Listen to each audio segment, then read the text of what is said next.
Jasvir Singh ji youth icon है, बहुत सारा यूथ उनको फॉलो करता है। ये इंटरव्यू बहुत शानदार होने वाला है। आपको जानने को मिलेगा कि आप अगर यंग एज में कामयाब होना चाहते हैं, किन चीज़ों का आपको ध्यान रखना चाहिए। अगर आपको सफलता नहीं मिल रही है तो क्या वजह है और किन कामों को करने से आपको सफलता मिलेगी। बहुत छोटा इंटरव्यू है, बहुत महत्वपूर्ण है, लास्ट तक बने रहिएगा। दोस्तों नमस्कार, आदाब, सत श्री अकाल। चैट विद सुरेंद्र वत्स के नए एपिसोड में आप सबका बहुत बहुत स्वागत है। हम आपसे अनुरोध करते हैं कि जिन लोगों से आप मिलना चाहते हैं उनके नाम नीचे कमेंट्स में लिखिए। और आपने एक नाम बहुत बार लिखा और उनकी बहुत बड़ी फैन फॉलोइंग है, और आइए हम सब लोग बहुत उत्साह के साथ उनका स्वागत करें। 18 सालों से डायरेक्ट सेलिंग इंडस्ट्री में हैं, भगवान श्री कृष्ण की जन्मभूमि मथुरा से हमारे बीच में हैं जसवीर सिंह जी। बहुत बहुत स्वागत है जसवीर जी आपका। Thank you sir, thank you so much sir, बहुत बहुत शुक्रिया सर।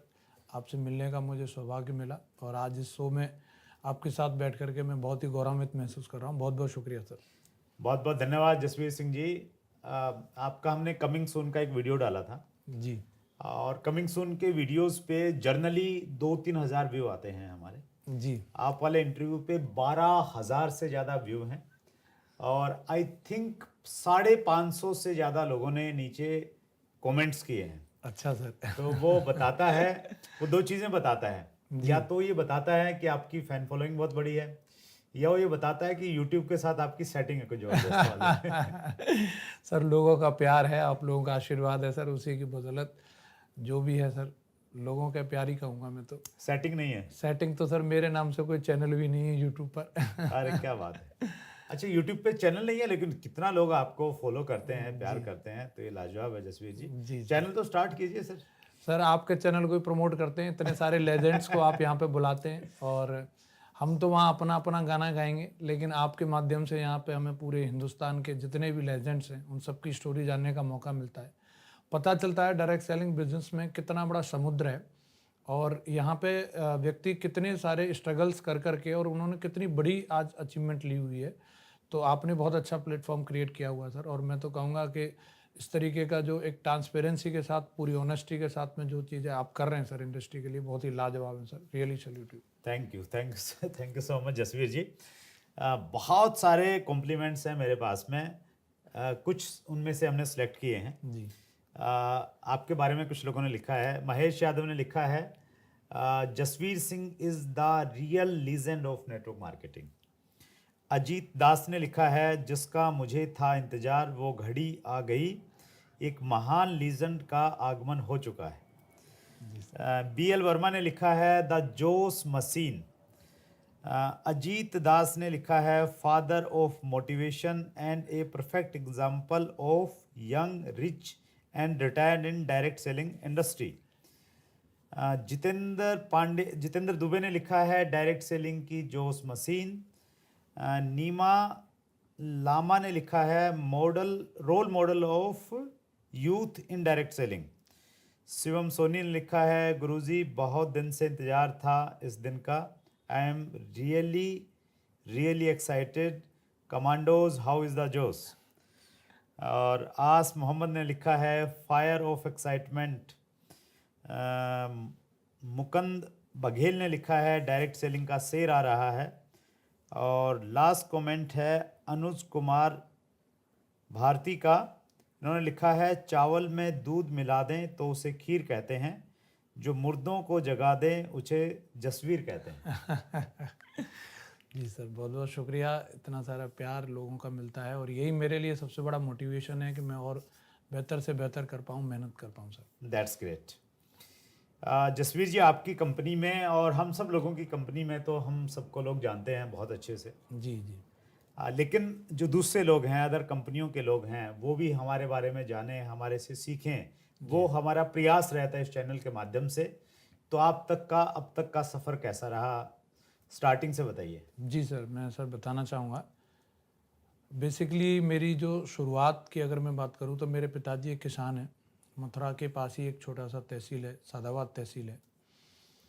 तो खेती किसानी के साथ में ही हम पले बड़े और पिताजी खेती करते थे, तो जाहिर सी बात है गाँव से जो लोग बिलोंग करते हैं तो ऑटोमेटिक उन्हीं चीज़ों की तरफ अपने आप रुझान हो जाता है और उससे रिलेटेड चीज़ें ही अपनी ज़िंदगी में शुरू हो जाती हैं। मेरे साथ में भी कुछ ऐसा ही रहा। तो शुरुआत से पढ़ाई में एवरेज था, तो पिताजी ने भी उसी से रिलेटेड गांव में एक सरकारी डेयरी खुलवा दी मुझे, जो यूपी गवर्नमेंट की एक फ्रेंचाइजी होती है पराग डेयरी के नाम से, मैं वो चला रहा था। उसके साथ साथ एक छोटी सी दुकान भी खुलवा दी और अपनी पढ़ाई कर रहा था। उसी दौरान मुझे ये अपॉर्चुनिटी जानने का मौका मिला, डायरेक्ट सेलिंग बिजनेस के बारे में जानकारी लेने का मौका मिला। 18 साल की मेरी एज रही होगी जब मैं इस प्लेटफॉर्म पे आया। फर्स्ट टाइम मैंने इसके बारे में जानकारी ली। इससे पहले मुझे कोई ज़्यादा विशेष रूप से कोई जानकारी नहीं थी। जानकारी ली तो मैं बहुत ज़्यादा एक्साइटेड हो गया और मुझे लगा कि ये तो मतलब एक तरीके से हमारे लिए लकी ड्रॉ खुल गया और अभी तो बस रातों रात अभी सपने पूरे होने लगेंगे। और मैंने शुरुआत कर दी, जैसा कि हमें लोगों को बिज़नेस शेयर करना होता है, और बड़ी उम्मीद के साथ में मैं लोगों के बीच में गया। लेकिन उम्र कम थी, तजुर्बे भी थे नहीं दुनियादारी के। तो जैसा अक्सर होता है लोगों के साथ में, मेरे साथ में भी वही हुआ कि शुरुआती जो मेरी 8-10 लोगों की जो प्रोस्पेक्टिंग थी वो बड़ी खतरनाक रही। अच्छा। उन लोगों ने ही मतलब मुझे, कोई मेरे उनमें बड़े भाई थे, कोई मेरे रिलेटिव थे, और उन्होंने अपने तजुर्बे जब मुझे बताना शुरू किया कि तुम्हें अभी जानकारी मिली है, हम तो इसमें बहुत पुराने हैं। अच्छा। और ऐसी बहुत सारी कंपनियां आती हैं चली जाती हैं, तुम ये टाई वाले लोगों को देख करके जो इंस्पायर हो रहे हो, ये सब किराए पे भाड़े पे आते हैं, कोई दिल्ली से, कोई गुड़गांव से। तो मुझे तो ये भी नहीं मालूम था कि लोग भी किराए पे मिलते हैं क्या। और मुझे तो पीला पीला दिखने लग गया था और मुझे तो समझ में नहीं आ रहा था कि मैं तो कुछ ही दिन पहले अभी बहुत सारे सपने देख रहा था और अभी तो यहाँ पे सब शून्य हो रहा है। लेकिन जो इस बिज़नेस के अंदर सबसे बड़ी बात जो है डायरेक्ट सेलिंग बिजनेस में, कि हमारा कोई ना कोई एक सीनियर जो हमारे को जो गाइड करता है, वो एक सबसे बड़ी चीज़ है। राइट। और उस समय मुझे सहयोग मिल गया ऐसी पर्सनैलिटीज़ का, जिन्होंने मुझे उस समय गाइड किया और उन्होंने बताया ऐसा सबके साथ में हुआ है। ओके। तो मुझे इस बात की तसल्ली हुई कि चलो मैं पहला अकेला आदमी नहीं हूँ कि जिस तरीके से लोग मुझे ट्रीट कर रहे हैं। और वहाँ से हिम्मत मिली और एजुकेशन ली इस सिस्टम की, एजुकेशन लेकर के काम किया। असफलताएं और वो सारी चीज़ें तो बड़े लंबे समय तक मेरे साथ में रहीं, बहुत सारे चैलेंजेस भी रहे। स्टार्टिंग में मैं अगर बात करूं तो मेरा पहले एक महीने की जो मेरी इनकम थी लगभग 5,500 रुपये की थी। अच्छा। तो मैं उसको लेके बड़ा एक्साइटेड रहता था। जहाँ भी मैं प्रोस्पेक्टिंग करने जाता था तो मैं उसको ज़रूर टेस्ट मनी के तौर पर दिखाता था। तो मेरे साथ शुरुआत में एक ऐसा भी हादसा हुआ, एक महाशय जी मुझे मिले और उन्होंने मुझे स्टाम्प पे लिख के दे दिया कि ये आ गया है, अब इसके बाद में अगला कोई चेक नहीं आएगा। अच्छा। अब मेरी बिल्कुल जस्ट शुरुआत थी, 1-1.5-2 महीने का मेरा टाइम हुआ था, और उसी टाइम पे अगर व्यक्ति को बिल्कुल एकदम नए नए समय में ही और कोई स्टाम्प पे लिख के दे दे, तो अब मेरे को समझ में नहीं आ रहा था मैं क्या करूं। पर लेकिन इस चीज़ को ना तो मैंने अपने किसी सीनियर से डिस्कशन किया कि मेरे साथ क्या हुआ है, और ना ही मैंने अपने पेरेंट्स के साथ में डिस्कशन किया, न मैंने अपनी किसी टीम लीडर से भी डिस्कशन किया। मैंने इसको एक चैलेंज के रूप में एक्सेप्ट किया, क्योंकि मैं देख रहा था इंडस्ट्री में तो लोग बहुत तरक्की कर रहे हैं, लोग गाड़ियों में भी चल रहे हैं, लोगों ने बंगले भी बनाए, लोग लाखों रुपए महीने की इनकम ले रहे हैं। तो ये कहीं ना कहीं ये जो व्यक्ति है इस इंडस्ट्री को नहीं, व्यक्तिगत रूप से मुझे चैलेंज कर रहा है कि तुम 5,500 से ज़्यादा नहीं कमा सकते। राइट। और उन्होंने ये लिख करके दिया था, जिस दिन आप 5,500 से ज़्यादा कमा दो तो मैं 11,000 रुपये आपको इनाम के दूंगा। अच्छा। तो मैंने भी इस बात का कमिटमेंट लिया कि मैं अपने बाप की औलाद नहीं कि इस स्टाम्प को झूठा साबित नहीं किया। मैं इस चैलेंज को एक्सेप्ट करके काम किया कि ज़िंदगी में बहुत सारे उतार चढ़ाव आए। मुझे लगा कि मैं अभी क्विट कर दूं, पर लेकिन मैं उस स्टाम्प को पढ़ता था और सोचता था अगर ये व्यक्ति मुझे दोबारा कहीं मिला तो इसकी जो विलेन वाली हंसी है वो मैं बर्दाश्त नहीं कर पाऊंगा। और इस चैलेंज को स्वीकार करके अगर मैं बात करूं, शुरुआती अगर मेरा सफ़र अगर 3.5 से 4 साल मैंने इस इंडस्ट्री में जब काम किया, मुश्किल से मेरी जो टोटल अर्निंग थी 60-70 हज़ार रुपये थी। अच्छा। वाह। और बहुत सारे लोग इतने ही समय में सब कुछ करके निकल जाने 10 कंपनियां बदल लेते हैं इतने टाइम में। और वही समय था, मेरा ऐसा मानना है कि उसी समय में हमारी ईमानदारी का टेस्ट था, हमारे चरित्र का टेस्ट था। और लोग आ रहे थे, जा रहे थे, लालच भी देते थे, लेकिन उस वक्त में पेशेंस रखा और अपने आप को करेक्ट करते रहे कि हमसे गलती कहाँ हो रही है। राइट। इस इंडस्ट्री में अगर एक कोई भी धरती के किसी भी छोर पर अगर एक व्यक्ति कामयाब हुआ है तो दूसरे हम भी हो सकते हैं, ये अपने अंदर भरोसा था। और अपने आप को करेक्ट करते रहे। तो जो चीज़ें, मेरा ऐसा मानना है, मैं हमेशा बोलता भी हूँ इस चीज़ को, इंसान को सफल होने में समय नहीं लगता, उसको सुधरने में समय लगता है। Very true. और जिस दिन से वो सुधर जाता है उस दिन से सारी चीज़ें लाइनअप होने लगती हैं। और हमारा कोई बैकग्राउंड नहीं है कि कहीं हम हार्वर्ड में पढ़ाई करके आए हों। गांव के प्राइमरी स्कूल में पढ़ाई लिखाई करने वाले लोग हैं और उसी तरीके के पुलिया वाले दोस्तों के बीच में रहते हैं जहाँ कोई हमें इतनी बड़ी सोच नहीं मिलती। अगर हमारा जन्म कहीं अंबानी परिवार में हुआ होता, कहीं बच्चन परिवार में हुआ होता, जहाँ शुरू से लोगों को इस तरीके की गाइडलाइन दी जा रही हो या समझाया जा रहा हो कि भाई आपके दादाजी सुपर दादाजी थे, उन्होंने इतना सब कुछ किया, तो मोटिवेशन के लिए तो अपने चारों तरफ भी कोई नहीं है। और उस जगह से फिर अपने आप को एजुकेट करना इंडस्ट्री में कहीं ना कहीं एक बहुत बड़ा पार्ट है कि हम लोगों को सिखाती है। पर लेकिन लोग कई बार ना वो अपने जो पुराना उनका अनुभव रहता है वो उनके ऊपर हावी रहता है और चीज़ों को बदल नहीं पाते। बहुत समय तक कई लोग अपने आप से लड़ते रहते हैं, सोचते रहते हैं अपने हिसाब से चलाऊंगा, और इसी चक्कर में मुझे भी करीबन 3-4 साल का अपनी स्मार्टनेस दिखाने के चक्कर में समय लगा। लेकिन जिस दिन मैंने पूरी तरीके से उस एजुकेशन सिस्टम को अपना लिया और पूरी तरीके से सबमिशन करके उस पर काम किया तो सफलता फिर मेरे से दूर नहीं रही। जो चीज़ें जो मैं अपनी ज़िंदगी में सोचता था, 4 व्हीलर कार होनी चाहिए, तो मैं 19 साल की उम्र में 4 व्हीलर कार का ड्रीम था मेरा, तो वो ले दे करके एक वैगनर ले पाया था। पर लेकिन फिर उसके बाद में मेरा ड्रीम था कि अब इसके आगे भी जर्नी में कुछ होना चाहिए। मैंने टारगेट सेट किया था एक सफारी गाड़ी का, तो वो मैं नहीं ले पाया जिस टाइम पे मैंने उसको गोल में अपने सेट किया था। पर लेकिन बहुत सी ऐसी चीज़ें होती हैं कि कभी ज़िंदगी में उस समय पर डिलीवर नहीं होती तो हमारा दिल टूट जाता है। और मुझे भी पछतावा था कि ये सफारी गाड़ी मेरी ज़िंदगी में आनी चाहिए थी, पर लेकिन जब सफारी आई कि नहीं आई वो तो नहीं पता। पर लेकिन 2013 में मेरे पास BMW ज़रूर आ गई। अच्छा, किस एज में? मैं 25 साल की एज में था सर, जब से मैं BMW ओन कर रहा हूँ। तो वो स्टाम्प पेपर वाले भाई साहब से मिले, फिर मुलाकात हुई कभी? सर मैं सच कहूँ तो बहुत सारे लोगों ने इस बारे में मेरे से पूछा कि आप कभी दोबारा उनसे मिलने के लिए गए कि नहीं गए, लेकिन मैं उनसे आज तक कभी मिलने नहीं गया। और मुझे ऐसा लगता है कि उस व्यक्ति ने कहीं ना कहीं मुझे ललकार के अच्छा ही किया। एक उनका भी बहुत बड़ा रोल है वेरी ट्रू कि उन्होंने मुझे इस तरीके से चैलेंज किया और मैंने उस चैलेंज को पॉजिटिवली लिया।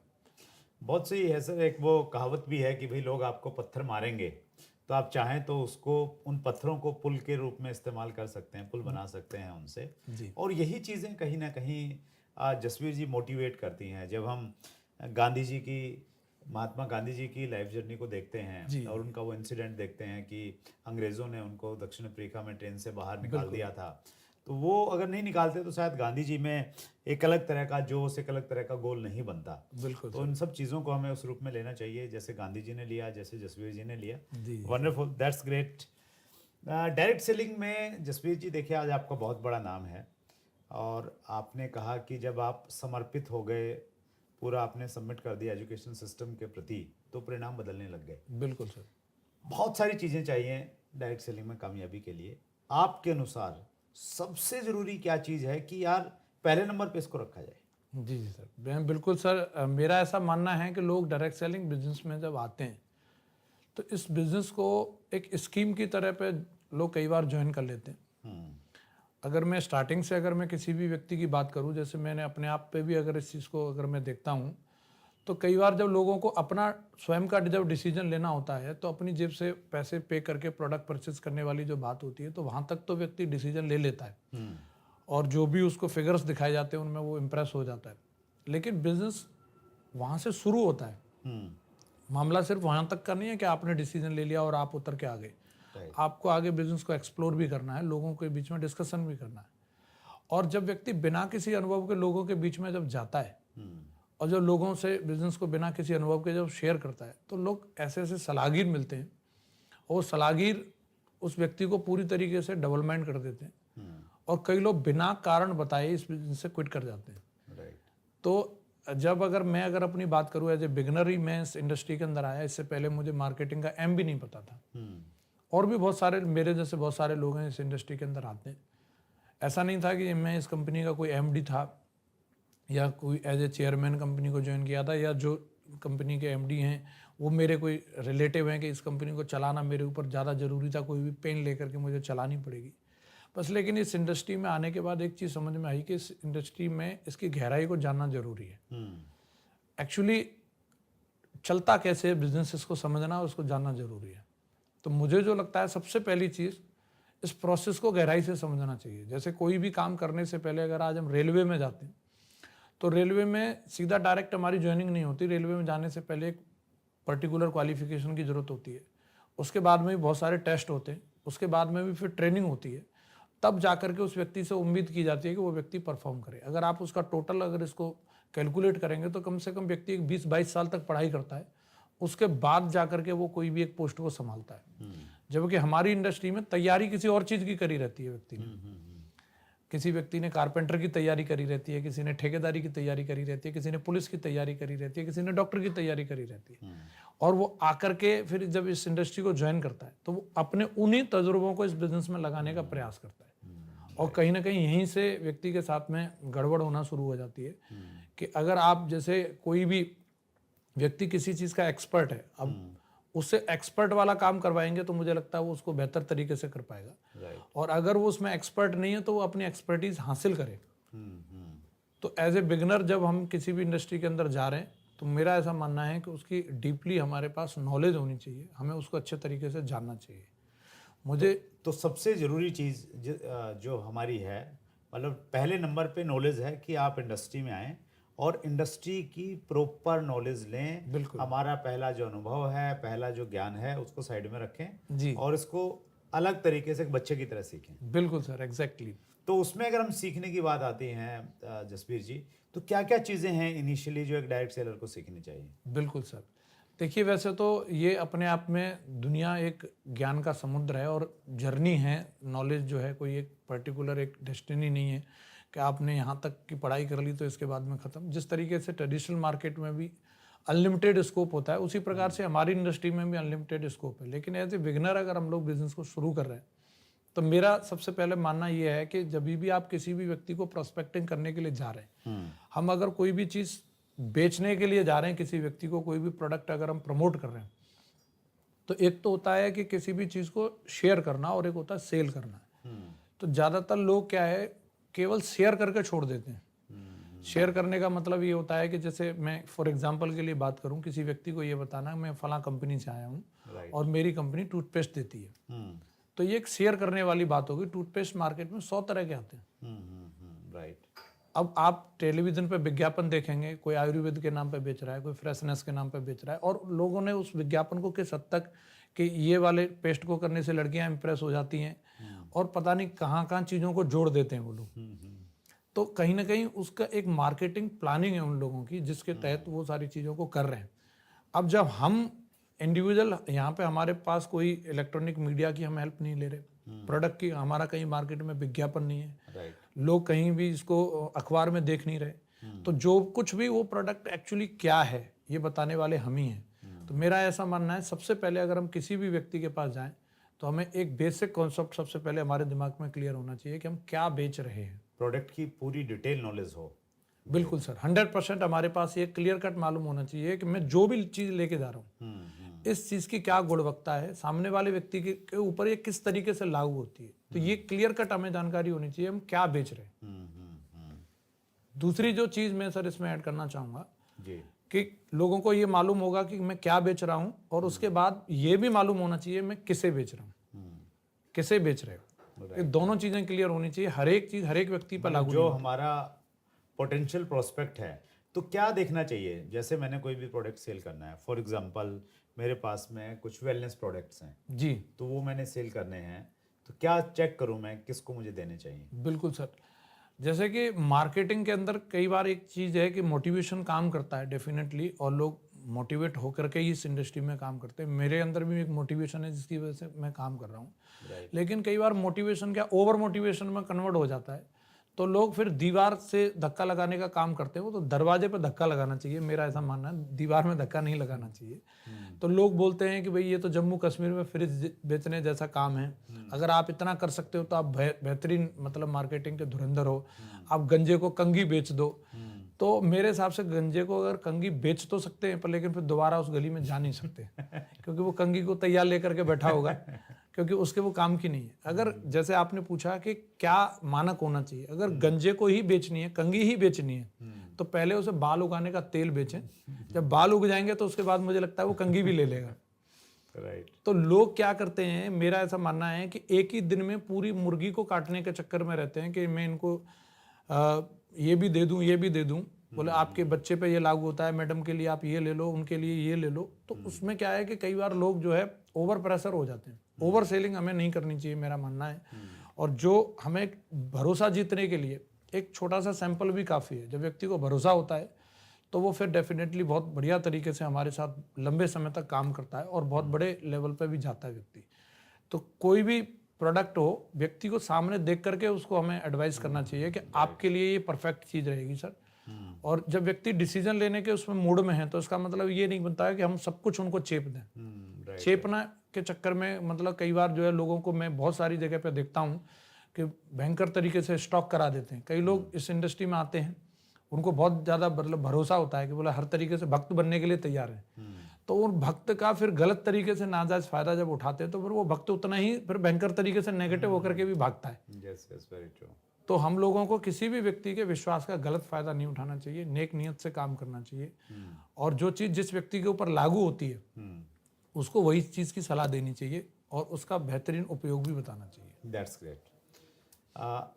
बहुत सारे लोग जसवीर जी काम कर रहे हैं इंडस्ट्री में और कई सालों से काम कर रहे हैं और अक्सर क्वेश्चन भी पूछते हैं कि परिणाम नहीं आ रहे हैं, लोग नहीं जुड़ रहे हैं, टीम नहीं बन रही है। तो जिन लोगों को रिजल्ट्स नहीं मिल रहे हैं, मेहनत बहुत कर रहे हैं, दिन रात एक कर रखा है, क्या सलाह देंगे, क्यों नहीं आ रहे हैं और क्या करना चाहिए? बिल्कुल सर, देखिए सर, ये चीज़ के लिए मैंने भी काफ़ी समय तक संघर्ष किया। रिजल्ट को लेकर के मैं भी लंबे समय तक जूझा। दो चीज़ रहती हैं यहाँ पे। एक सबसे पहली चीज़ तो अपने आप के ऊपर काम करने वाली बात होती है। मैं बहुत सारे लोगों को देखता हूँ, वो ज्वाइन करके बिजनेस में बैठ जाते हैं, मीटिंगों में भी जाते हैं, लोग सुनते सारी चीज़ों को हैं, लेकिन उनमें से अमल में करने वाली जब बात आती है तो वो कहीं ना कहीं उसमें अंतर आ जाता है। लोगों की जो बोलते हैं कथनी और करनी, वो दोनों चीज़ों में जब अंतर रहता है तो आप कितना भी, अगर आज हम जा कर के योगा क्लासेस अटेंड कर लें, कितनी भी हम हेल्थ के ऊपर टिप्स ले लें, लेकिन जब तक उन चीज़ों को प्रैक्टिकली फॉलो नहीं करेंगे तो उन चीज़ों का असर नहीं दिखेगा। अगर मान लो एक पाइप है, मैं अगर यहाँ से पानी डाल रहा हूँ और वो पानी एक पर्टिकुलर जगह पर निकलना चाहिए उस पाइप में से और वहाँ तक नहीं पहुँच रहा है, तो इसका सीधा सा मतलब है बीच में कहीं ना कहीं लीकेज है उसमें। तो अगर एक और एक दो ही होते हैं, अगर मैं टोटल करूंगा तो भी दो होंगे और आप करेंगे तो दो होंगे। अगर कोई तीसरा व्यक्ति अगर ये बोल रहा है कि मेरे दो नहीं बैठ रहे हैं, तो वो एक में कहीं ना कहीं कुछ गड़बड़ कर रहा है। वो जोड़ने से तो मैथ का रूल तो बदल नहीं जाएगा, वो तो एग्जैक्टली वही आने वाला है। तो कहीं ना कहीं मुझे ऐसा लगता है कि लोगों को काम करने के दौरान जो उनको प्रमोशन मिलती है, जो उन लोगों को यहाँ पे गाइडलाइन मिलती है, उन चीज़ों को लोग कई बार जो फ्री में मिल जाती हैं सारी चीज़ें, उन चीज़ों का महत्व नहीं समझ पाते लोग। और उनका महत्व न समझने की वजह से कई बार लोगों में एक्शन में जो है वो गड़बड़ हो जाती है। मेरे हिसाब से मेरा ऐसा मानना है कि लोगों की कथनी और करनी एक रहनी चाहिए, तो डेफिनेटली रिजल्ट भी आएंगे और बहुत बड़ा काम होगा सर। That's great. बहुत ज़्यादा प्रश्न है जसवीर जी व्यूअर्स के, और मैं व्यूअर्स से माफ़ी मांग लेता हूँ पहले कि आपने इतना सारा रिस्पॉन्स दिया जसवीर जी के वीडियो पे, बहुत सारी चीज़ें लिखी। कुछ मैं लेता हूँ जितना भी लिमिटेड समय में हम लोग ले पाएँ। पहला प्रश्न मैं ले रहा हूँ संजय हेमब्रोम का। डायरेक्ट सेलिंग इंडस्ट्री में इतना अच्छा करियर होने के बाद क्यों यंग जनरेशन इस फील्ड को नहीं चुनते हैं? बिल्कुल सर, देखिए इसमें डायरेक्ट सेलिंग बिजनेस में इतना अच्छा कैरियर होने के बावजूद लोगों का इंटरेस्ट, यंग जनरेशन का इंटरेस्ट ना आने का कारण कोई तीसरा व्यक्ति नहीं है। उसका कारण हम ही लोग हैं। कोई भी इंडस्ट्री के अंदर लोगों को प्रभावित करना और किसी भी इंडस्ट्री के लिए लोगों को मतलब प्रभावित ना करने के लिए कोई तीसरा व्यक्ति जिम्मेदार नहीं हो सकता। हमारे ही लोगों में कहीं ना कहीं कुछ ऐसी चीज़ें, अनस्टेबिलिटी हो जाती है कि आज व्यक्ति यहाँ है, कल वहाँ है, और इस वजह से जो ये बंदर कूद जो रहती है, तो लोगों को अपना एक लेवल पे, अगर आज मान के चलो मैं एक अच्छे लेवल पे हूँ तो मेरे लिए हो सकता है कि मूव करने में इतनी दिक्कतें ना हो, पर लेकिन जिस व्यक्ति की कल परसों ही शुरुआत हुई है, वो अपना as a full time career इसको मान के कर रहा था और उसने अभी स्टार्टिंग की है और उसको मालूम चला कि पूरा सब कुछ मूव होने वाला है, तो उनके लिए सब कुछ तहस नहस सा हो जाता है। क्योंकि नीचे लेवल पर लोग, जो एक कहावत है ना, ऊपर नेता सारे एक होते हैं और नीचे वोटरों में लड़ाई होती रहती है। तो कहीं ना कहीं वो जो चीज़ है कि ऊपर के लेवल पे लोग जो है अपने आपस में डिसीजन ले लेते हैं कुछ भी, और नीचे के लेवल पे जो लोग छाती ठोकते थे कि भाई हम ये करेंगे, हम ये करेंगे, हम ऐसे करेंगे, और वो चीज़ें कहीं ना कहीं गड़बड़ हो जाती है, तो लोगों का दिल टूट जाता है। और यही एक वजह है इस इंडस्ट्री के लिए, अगर जो लोग एज ए रोल मॉडल काम कर रहे हैं और वो अगर उस इंटेग्रिटी को मेंटेन करके ये एग्जाम्पल सेट करें, जैसे कोई भी व्यक्ति दूसरे फील्ड के अंदर, आज अमिताभ बच्चन जी 80 साल तक अपने फिल्मी कैरियर के अंदर लगे हुए हैं, सचिन तेंदुलकर आज उन्होंने अपना पूरा कैरियर क्रिकेट के अंदर उन्होंने अपने आप को दिया हुआ है, राइट, बाकी भी बहुत सारे लोग अलग अलग इंडस्ट्री में हैं, जैसे कोई एक डॉक्टर 20-20, 30-30, 40-40, 50-50, 60-60 साल तक सेवा कर रहा है। जब हम भी अपनी इंडस्ट्री के लिए इस तरीके का एग्जाम्पल सेट करेंगे तो लोगों को निश्चित रूप से समझ में आने वाला है कि ये लंबे समय में हमारा भविष्य बनाने वाली इंडस्ट्री है, और लोग इंटरेस्टेड होकर के as a full time career इसको आजमाएंगे। मैंने खुद आजमाया है, और भी बहुत सारे लोग आज आकर्षित हो तो रहे हैं। इसमें यूथ के नए करने का एक बड़ा कारण ये है आपकी नज़र में कि जो इंडस्ट्री में लोग इधर उधर हो जाते हैं और उससे कहीं ना कहीं एक गलत मैसेज यूथ में जाता है बिल्कुल और सर। वो थोड़ा भ्रमित हो जाते हैं। जी जी बिल्कुल sir. That's great sir. Rohit Kumar का प्रश्न ले रहा हूँ सर।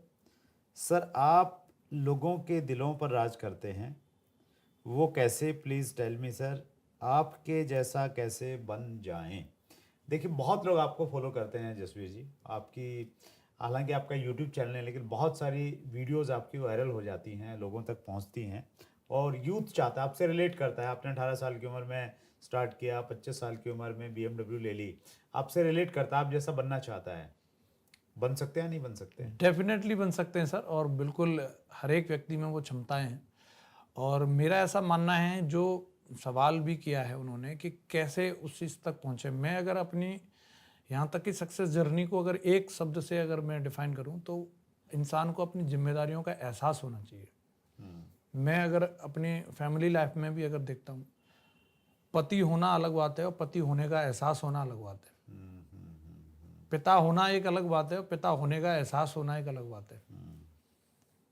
तो एक मेरे, अगर मैं अपने करियर में मैं बात करूं तो आज मैं किस मुकाम पर हूं कंपनी में वो मैटर नहीं करता, पर लेकिन मैं जब एक बिल्कुल छोटे लेवल पे भी था तो उस वक्त भी मुझे इस बात का एहसास था कि लोगों का मुझे क्या प्यार मिल रहा है और उसके बदले में उनको क्या दे सकता हूँ। और उस चीज़ का एहसास आज भी है कि मैं आज महीने के 28 दिन काम करने के लिए तैयार रहता हूँ।